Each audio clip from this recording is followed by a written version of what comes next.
भटके हुए युवक की सीख, गौतम बुद्ध की प्रेरणा। बहुत समय पहले मगध राज्य के एक छोटे से गांव में आनंद नाम का एक युवक रहता था। आनंद दिखने में आकर्षक था, उसकी बातों में मिठास थी और मन भी स्वभाव से कोमल था। लेकिन एक समस्या थी, वह अपने जीवन का कोई स्पष्ट लक्ष्य तय नहीं कर पाया था। पढ़ाई में साधारण था, घर की जिम्मेदारियों को भी गंभीरता से नहीं लेता था। उसके पिता एक किसान थे जो सुबह से शाम तक खेतों में काम करते। माँ घर गृहस्थी संभालती और चाहती कि बेटा कुछ सीखे, आगे बढ़े, परिवार का सहारा बने। लेकिन आनंद को यह सब बोझ लगता। धीरे धीरे उसका मन गांव के युवाओं और शहर से आने वाले दोस्तों की संगत में रमने लगा। खेल तमाशा, मौज मस्ती और आलस उसकी आदत बन गई। गांव के पास ही एक नगर था जहां पढ़ाई करने और व्यापार करने वाले लड़के लड़कियां अक्सर आते जाते रहते। आनंद का मन वहीं भटकता। उसने कुछ दोस्तों की मंडली बना ली।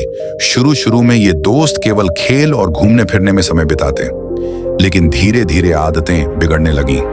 दोस्त उसे कहते, अरे आनंद, जीवन का मजा तो अभी है, कल कौन देखा है, चलो नाच गाना सुनते हैं, चलो उत्सव देखते हैं, चलो मेले में घूमते हैं।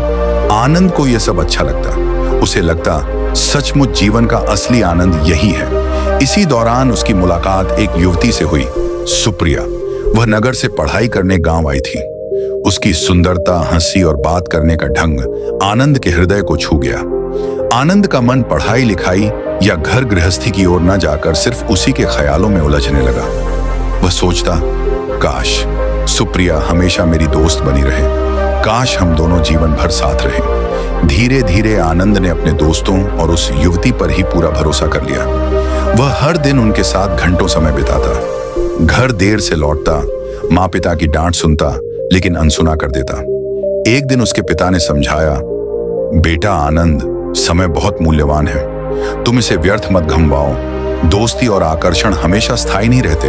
पढ़ाई करो, अपने जीवन को साधो। लेकिन आनंद ने हंसकर कहा, पिताजी, आप पुरानी सोच के हैं, जीवन का मजा लेना चाहिए, बाकी सब तो चलता रहेगा। माँ की आंखें भर आईं, लेकिन वह कुछ कह न पाई। दिन बीतते गए। आनंद के दोस्त एक एक कर अपनी अपनी राह पर बढ़ने लगे। कोई व्यापार करने लगा, कोई आगे की पढ़ाई के लिए दूसरे नगर चला गया। और वह युवती सुप्रिया, जिसके लिए आनंद अपना जीवन खो रहा था, एक दिन अपने परिवार के साथ दूसरे गांव चली गई। आनंद के सपने टूट गए। उसे लगा जैसे उसका पूरा संसार उजड़ गया हो। वह अकेला रह गया। दोस्ती के नाम पर अब कोई पास न था और जिसे वह दिल से चाहता था वह भी दूर हो गई। आनंद के पास अब केवल पछतावा था। वह सोचता, काश मैंने अपने माता पिता की बात मानी होती, काश मैंने समय को यूं ही बर्बाद न किया होता। आज न मैं पढ़ाई में आगे हूं, न कोई हुनर सीखा है, न घर वालों का सहारा बन पाया हूं। और जिन दोस्तों पर भरोसा किया, जिनके लिए सब छोड़ा, वही तो मुझे छोड़कर चले गए। आनंद दिन भर उदास रहने लगा। उसकी हालत देखकर उसके पिता ने कहा, बेटा, तुम्हारे दुख का कारण तुम स्वयं हो। मनुष्य का सबसे बड़ा शत्रु उसका अनियंत्रित मन है।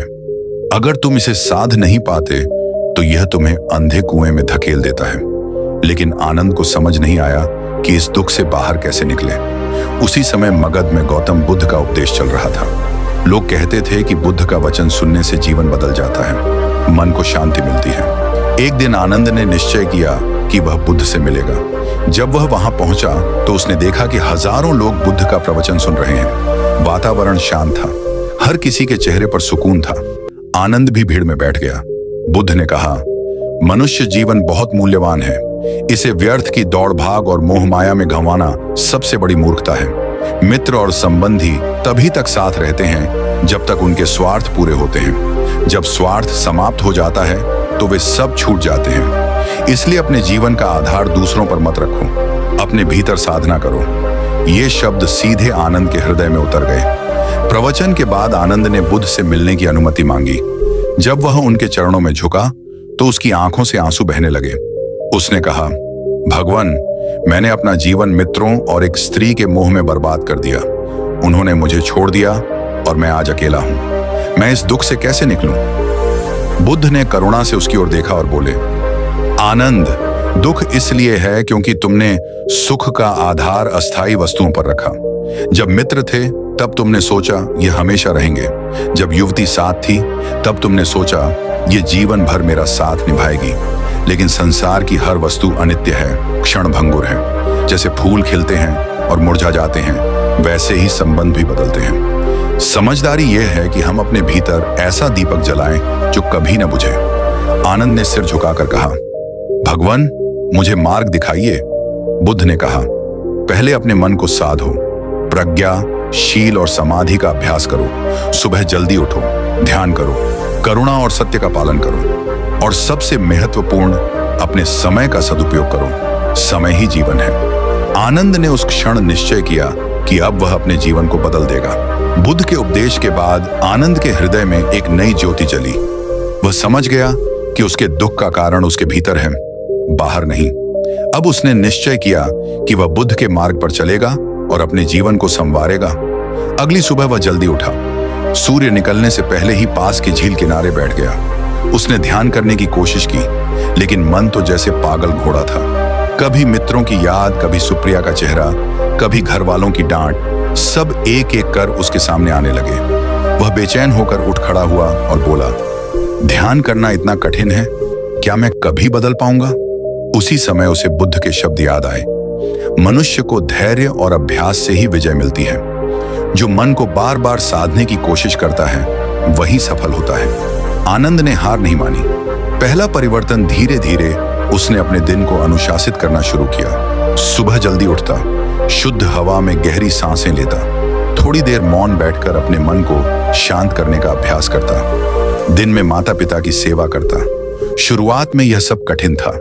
कभी पुरानी आदतें उसे खींच लेती, मित्रों की याद आने पर मन उदास हो जाता, लेकिन हर बार वह खुद को समझाता, यह सब अस्थायी था।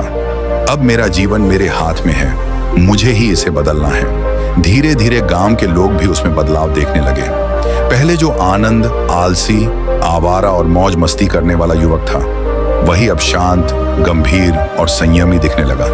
लोग कहते, देखो ये वही आनंद है, कितना बदल गया है। अब यह सबको सम्मान से बात करता है, अपने माता पिता की मदद करता है। लेकिन कुछ पुराने साथी उसे चिढ़ाते भी थे, अरे आनंद, तू तो साधु बन गया, चल छोड़ ये सब, चलो मौज मस्ती करते हैं। आनंद मुस्कुराकर कहता, भाइयों, मैंने अपनी राह चुन ली है। मैं अब उस रास्ते पर नहीं जाऊंगा जहां केवल पछतावा मिलता है। कुछ महीनों बाद आनंद फिर बुद्ध के दर्शन करने गया। उसने प्रणाम किया और कहा, भगवान, मैंने आपके बताए मार्ग पर चलने का प्रयास किया है। अब मेरा मन पहले जैसा चंचल नहीं रहा, लेकिन फिर भी कभी कभी पुरानी यादें मुझे खींच लेती हैं। मैं क्या करूं? बुद्ध ने कहा, आनंद, स्मृतियां मन का स्वभाव हैं। वे आएंगी, जाएंगी। जैसे आकाश में बादल आते और चले जाते हैं, वैसे ही विचार भी अस्थायी हैं। उन्हें पकड़ो मत, उन्हें बहने दो। जो विचार तुम्हें सही दिशा दें, उन्हें अपनाओ। जो विचार दुख लाएं, उन्हें छोड़ दो। बुद्ध ने एक छोटी सी कथा सुनाई। एक व्यक्ति नदी पार करना चाहता था। उसने एक नाव बनाई, मेहनत करके नदी पार की। जब वह दूसरी ओर पहुंच गया तो क्या उसे नाव सिर पर उठाकर चलना चाहिए? नहीं, नाव को वहीं छोड़ देना चाहिए। वैसे ही पुराने अनुभव केवल पार कराने के लिए हैं, उन्हें सिर पर बोझ बनाकर मत ढो। ये शब्द सुनकर आनंद के भीतर गहरी शांति उतरी। आनंद अब अपने माता पिता का सहारा बन गया। वह खेतों में पिता का हाथ बंटाता, मां की सेवा करता। उसके व्यवहार में इतना परिवर्तन आया कि उसकी मां की आंखें आंसुओं से भर आईं। मां ने कहा, बेटा, तू अब सचमुच मेरा आनंद बन गया है। पहले हम सोचते थे तू खो गया है, लेकिन अब लगता है जैसे हमें हमारा बेटा वापस मिल गया। आनंद को अब समझ में आया कि असली मित्र वही है जो हमारे जीवन में सुधार लाए, न कि बर्बादी। उसके कुछ नए मित्र बने, वे लोग जो अध्ययन करते थे, सेवा कार्यों में लगे रहते थे और बुद्ध के मार्ग पर चलने का प्रयास करते थे। वह उनके साथ समय बिताता और बहुत कुछ सीखता। फिर भी उसका मन कभी कभी कमजोर पड़ता। रात को अकेले बैठने पर सुप्रिया की याद आ जाती। वह सोचता, क्या सचमुच वह हमेशा के लिए दूर चली गई है? अगर वह लौट आए तो क्या मैं फिर पहले जैसा हो जाऊंगा? फिर तुरंत उसे बुद्ध की शिक्षा याद आती, जो जा चुका है उसे पकड़ने की कोशिश मत करो। जीवन का प्रवाह आगे बढ़ता है, पीछे नहीं। आनंद गहरी सांस लेता और ध्यान में बैठ जाता। धीरे धीरे उसका मन स्थिर होने लगा। एक दिन बुद्ध ने अपने शिष्यों से कहा, मनुष्य का असली धन उसका चरित्र है, उसकी साधना है। मित्र, धन, यश ये सब अस्थायी है, लेकिन जिसने अपने भीतर शांति पाली वह कभी दरिद्र नहीं होता। ये वचन सुनकर आनंद को लगा जैसे उसके जीवन का अंधकार दूर हो गया हो। अब उसे कोई शिकायत न रही, न मित्रों से, न उस युवती से, न अपने अतीत से। उसने समझ लिया कि जो हुआ वह भी एक सीख थी। अगर वह गिरा नहीं होता तो उठना भी नहीं सीखता। बहुत अच्छा।